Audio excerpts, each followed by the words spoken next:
gäller samtliga, alla och en var. Hans musik har rätten i hjärtat. Har man hört en låt har man hört alla. Han var kung för något det. Skivan Margarin slog ner som en fettbomb i det hälsomedvetna popsverige sommaren 2003. Som från ingenstans kom Pierre Gaffel tillbaks på tronen som södra Hallands obestridde popkung. Ingen var mer förvånad än Pierre Gaffel själv, som i bagaget hade en handfull misslyckade soloskivor, däribland den löst hopsatta debuten Pussel och den lite mer personliga uppföljaren Onani. Men sommaren 2003 gick både kritiker och publik upp i brygga. Margarin sålde som smör i solsken och Pierre Gaffels lättsmälta sånger tycktes plötsligt gälla samtliga, alla och en var.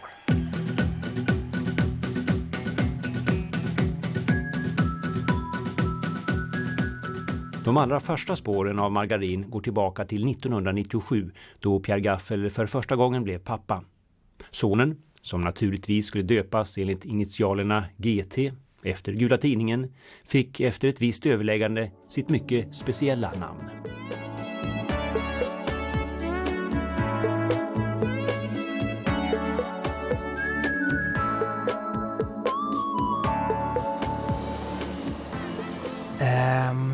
Jag ville ju att min son skulle förknippas med något positivt, något gott liksom.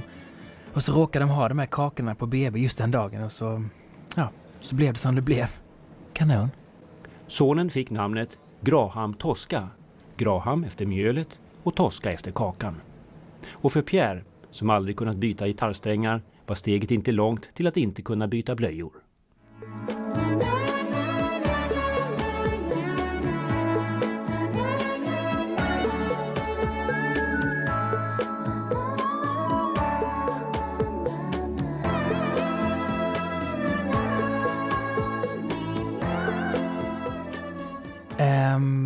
Familjelivet blev lite för lugnt för mig. Jag menar, jag är för rastlös för att bara vara pappa liksom. Visst, jag kan leka och klättra i träd som jag klättrar hellre på hitlistor. Och där gör det inte lika ont när man ramlar ner. Men ont skulle det göra under ett antal år då flera tvivelaktiga projekt skulle klaras av. Till att börja med försökte Pierre vidga sitt konstintresse genom att köpa loss den stora Picasso-statyn vid Nissans strand i Halmstad och placera den på sin egen tomt. I ett pressmeddelande förklarade Pierre att statyn länge varit en mötesplats för medlemmarna i Gula Tidningen och att det nu gick bra att mötas hemma hos honom. Jag kom ju ändå aldrig hemifrån. Jag skulle passa min son, så därför köpte jag den. Och sen så är det världens snyggaste fågelskrämma. Säkert den dyraste också. Jo, det är det. Jag har kollat upp det. Kort därefter köpte Pierre loss den K-märkta Norreport, Carl Milles, Europa och Tjuren samt stora delar av stadsdelen Kärleken. Fast jag tröttnade rätt snabbt på konst och såna grejer, för jag vill ju skriva hits igen liksom. Och popmusikens språk, det är ju engelskan, men kärlekens språk, det är ju danskan. Så jag fick liksom en idé att vi skulle spela in våra vackraste och mest geniala pinsettballader då på danska.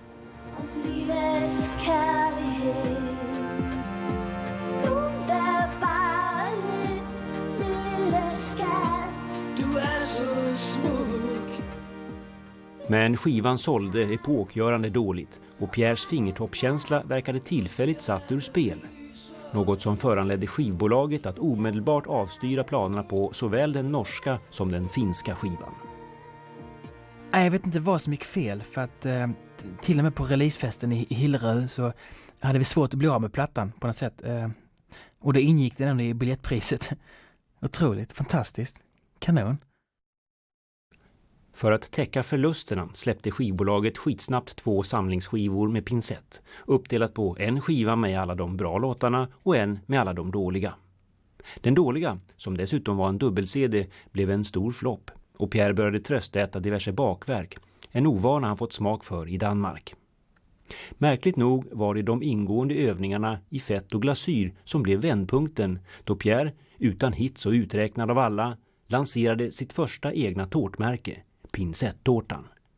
Bakverket blev en enorm succé och en bit av tårtans marsipan släpptes som singel.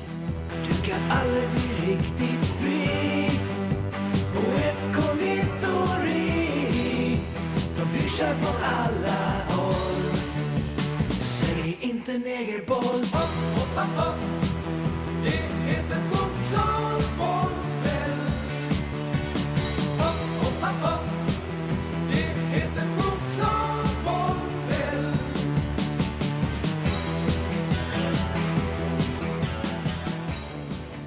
Ja, det kändes som att det vände där för att jag hade precis fått nog. Så det här med tårtan, det var ju liksom en jävligt kul grej så. Ja, det var jag och Graham, vi var hemma och bakade bara på skoj så där. Det var utan någon tanke på att det skulle bli någonting stort. Så. Så hade vi jättemycket margarin i tårtan för det är så gott. Och då kände jag att jag ville döpa en platta till det, liksom, till margarin alltså. För det är så coolt, det ordet, har jag alltid tyckt. Och då fick vi liksom, eller jag fick lust igen att skriva låtar på svenska. Och då kom alla hitsen rätt snabbt faktiskt. Till exempel Namnsdag i Halmstad. Det var när Graham hade namnsdag och vi hade lite kalas och lite releasefest för pincettårtan och så. Kanon. Namnsdag i Halmstad. Inte av det hjärta i Halmstad. Står ju i almanackan. Vid namnsdag i Halmstad. Så köp en fin present. Det är bättre som har hänt.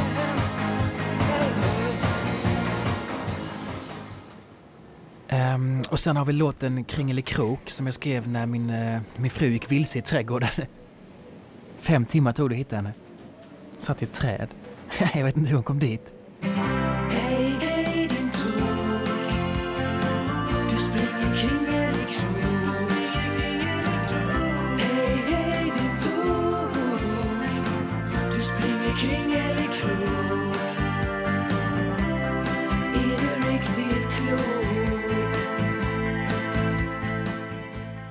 I samma veva sparkade Halmstad kommun in en öppen dörr och belönade Pierre för hans framgångar genom åren genom att dela ut ett stipendium på 1000 kronor, stadens nyckel samt fri tillgång till den kommunala musikskolans lokaler. Men framgången hade sitt pris. Inte för Pierre, men väl för de barn och lärare som fick söka sig till andra städer för att kunna fortsätta sina violinstudier. Fast vem kunde hänga läpp när Pierre bjöd samtliga inblandade på väldigt billig avskedsfika. Ett evenemang som även blev en smygpremiär för Pierre Gaffels senaste bakverk, Kanelgafflar. Ja, det var otroligt kul och liksom stimulerande att spela in i nya locations. Bara jag och några grabbar så. Vi spelade in hela plattan faktiskt på musikskolan. Och jag tror jag skrev 7-8 hits i blockflöjtsrummet. Det enda tråkiga var att larmet gick varje kväll efter klockan 10 så det var lite jobbigt så. Det hörs faktiskt på 2 av låtarna med. Inte kanon. Lång dag i kort kjol.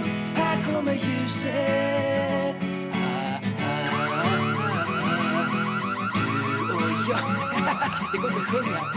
I swimmingpool utanför huset. Vad är det här? Skulle ingen fixa larmet? Till fotosessionen för margarinskivan valde Pierre att anlita en av sina absoluta favoritfotografer. Den världsberömde och hyllade Lennart Nilsson som tar unika bilder på Pierres inre.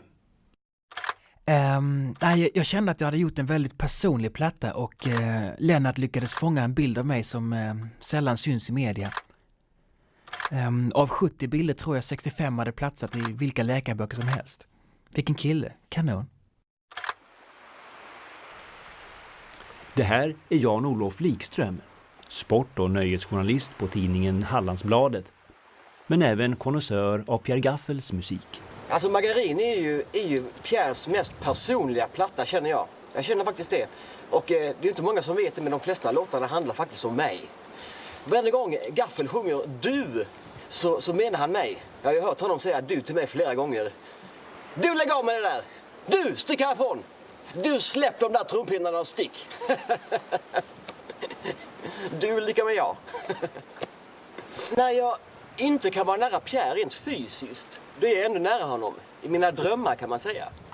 Och samma gäller faktiskt för Pierre. Han sa det. Du är i mina mardrömmar alltid. Alltid dyker du upp. Ja. Han skojar ju! Rolig! Jag kommer ihåg att första gången Pierre skulle figurera på en löpsedel, då tog jag med han till jobbet för att visa hur tryckpressen fungerade. Och det var då han skulle skoja och gav mig en knuff. Och jag föll ner i tryckpressen.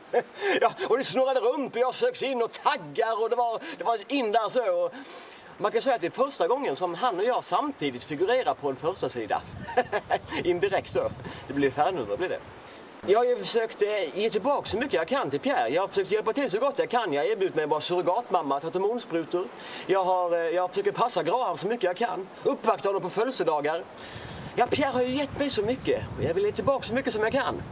Dra mitt strå till stacken, så att säga. Ja, här är vi i musikskolan, lite ombyggt. Nu ska vi spela in detta gäller samtliga, alla och en var.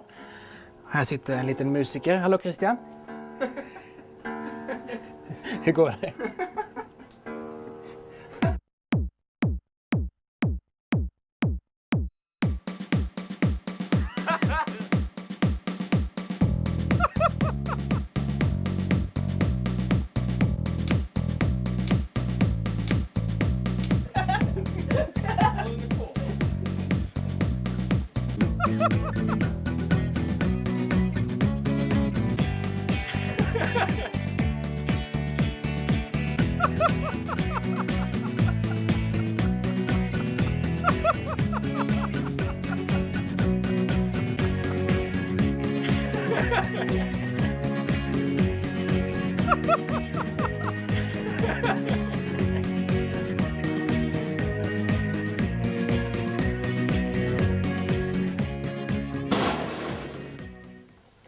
Kan du höja mig i lurarna? Okej. Alla och en var. Vilken platta! När har vi gjort det igen? Kanon!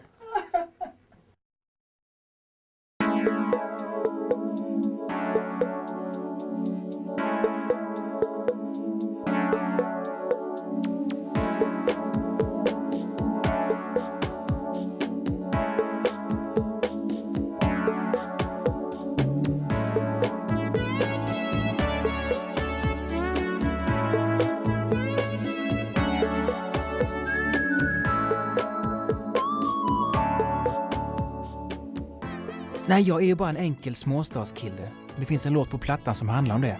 En låt som jag skrev i Milano när jag var nere där över dagen och köpte strumpor.